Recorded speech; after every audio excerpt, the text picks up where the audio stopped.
Good evening, Educators First Group. I am Michelle Potvin. Sorry about yesterday.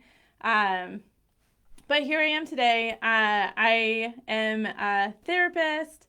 I'm a coach. I've been doing actually a lot of trauma work over the past 10 years, and I run two free Facebook groups, Divorce Victim to Victorious Woman. It is a group all about divorce and learning to heal, how to heal. There's a lot of support that happens in it. I also have another free group called Courageously Confident Women, which is like it sounds like. It's about being a woman and learning how to be more courageous and confident. And I am excited to be here tonight. And what I decided to talk about was a little life detox, which, especially given the year that everybody's had, given everything that's going on, I think it's a really good idea every once in a while to reset yourself. And the life detox is just as good for your mental health, your physical health, as the physical or gut detox that people do sometimes, either by fasting or by taking in certain stuff. And what it is just day to day, even without extra situations happening in your life that are negative or impactful, we are just connected all the time to a lot of things that are going on. And what can result is just underlying stress, and that underlying stress builds up and builds up over time. It makes it so that people can be overly irritable or snappy with people. It makes it so you're not sleeping as well. It results in digestive issues sometimes for people. And it's just this underlying current of stress that happens constantly. And we're not always choosing to like buy into it or interact in a way that creates stress. It's just kind of there and it's building up. So what the life detox does is it helps you look and see like what things are actually adding to the stress, what things are taking away from the stress, what things do you want to choose and actually allow to keep in your life, because it's up to you. You do not have to continuously consume these things that are, basically toxic to your mental health. So I'll go over the areas, the different things that it's good to kind of look at and see where some of these stressors or toxic things are coming from. And then we'll do a little bit of a practice. So you could go big, you could go really big and you could detox all the way and you would feel fantastic. Or you can pick and choose a couple of areas that you'd like to start with and start to recognize, how is that improving or impacting your overall physical and mental health. Big, really big. So the top tier, I guess, is global. On a global scale, we are taking in a lot of stuff that impacts us without us realizing, because we have this part of our brain that unconsciously is scanning the world for danger all the time. And so when we are putting ourselves in situations where we're listening to or viewing or whatever things that are dangerous or impactful for other people, we still are absorbing some of that. Our brain is still reacting as if we're in that situation. It's just a different intensity. So on that bigger scale, the global scale is looking at what are you consuming in the news, obviously. What are you being subjected to as far as the TV shows that you're watching, the movies that you're watching, even if you're Netflixing and you're choosing what it is that you're looking at, pay attention to how your brain and your body are responding to that. So that's the bigger global scale. Definitely, if you're thinking of some things or have some ideas while I'm going through this, you can toss them in the comments or, oh, hey Mallory, or even later when you're watching the replay, toss them in the comments so other people maybe can learn some of these ideas from you also.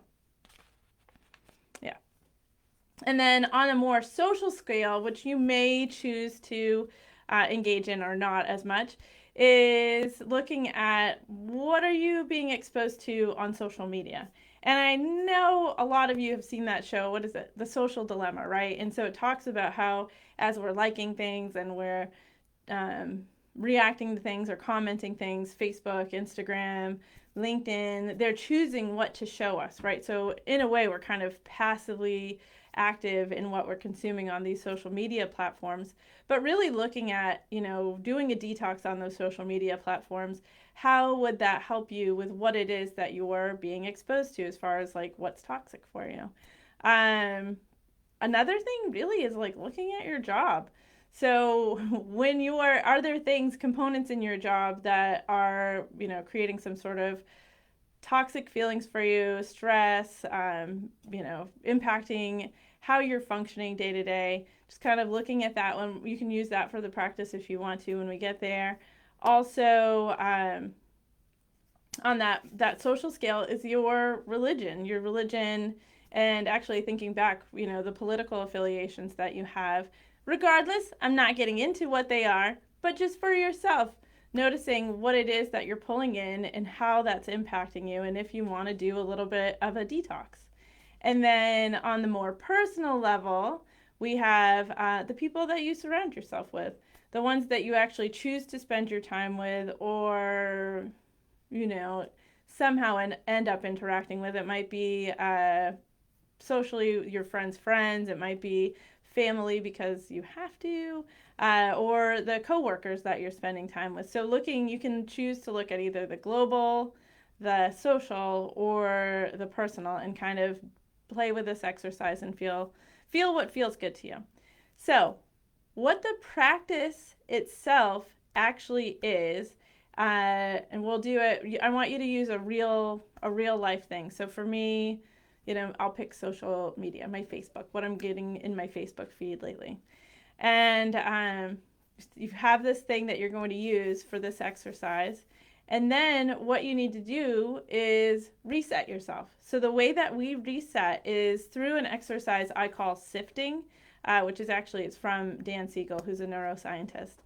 But what it is you think of a memory or a time that you felt really content, that you felt really happy, at ease, that you were having some joy. I'll give you a second.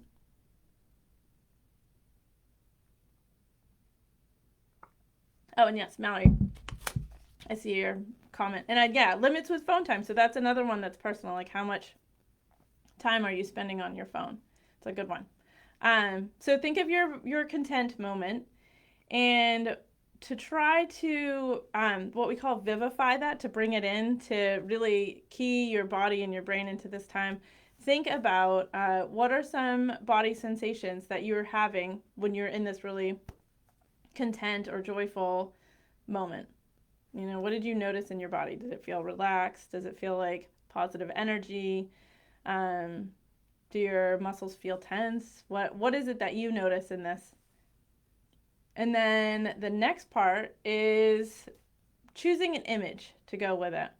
So what is the image that goes with this time? It could be a moment that you captured. It could be looking at a lake, or it could be an abstract kind of like, oh, well, when I think of my cat, that reminds me of feeling content and snuggling and reading. Whatever, there's an image. So you kind of allow for the image, visualize that, you have the body sensations, and then on top of that, key into what emotion. So, I asked for content, but for you, would you say that was contentment? Does it feel happy? What are the emotions that go with this? And then the T is thoughts. And you can just put a phrase or a word or, the thought that you were having in that moment on this. So the sensations, image, feelings, and then thought. So it could be contentment. It could be snuggle with snarky. It doesn't really matter. It's all about you. And then you've got this. Kind of hold it there for a second. And now I want you to think about the thing that you were going to compare, what your first detox situation was. I know, Mallory, you're commenting, and I appreciate that. Let me see. So were you picking limits with phone time? So then you think of limits with phone time, for example, and then what shifts in your body? And this shift is super important. This is how you're going to do your detox. So what shifts? Does it feel, you feel that tenseness? Does it feel like anxiety or discomfort in your stomach? Does your heart beat a little bit faster? What do you notice shifts in your body? And that is your measuring stick. That's your temperature gauge for your detox. And it's a little bit, so this is the neurological kind of underpinnings for Marie Kondo. I don't know if you've watched her, but if you have, like, that's a really great kind of image to have for like doing this this detox. Yeah, Mallory, you felt tense in your tummy. So that probably isn't something that is helpful to you. It's actually probably a little bit harmful to you. So if you can detox yourself from it by either reducing the amount of time or going cold turkey from it, or switching what it is that you're looking at, then what you're doing is you are gifting yourself the more moments. That didn't make sense.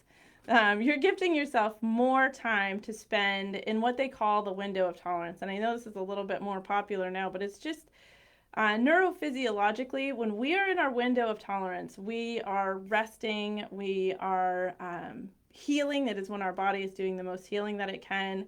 It's a very healthy, safe space for us physiologically, but also mentally, because when you're under stress, whether it's just a little bit from watching the news or from interactions with people, you're getting this release of these chemicals that are very, very unhealthy. They're very toxic for you, especially over the long term. So you're gifting yourself this ability to stay here in this window of tolerance a little bit more. And the more you have of that, the more resilience you're going to have for those other things. I'm going to check Mallory's message again. Yes, to set parameters that can help you and your family, especially if you have a family or kids.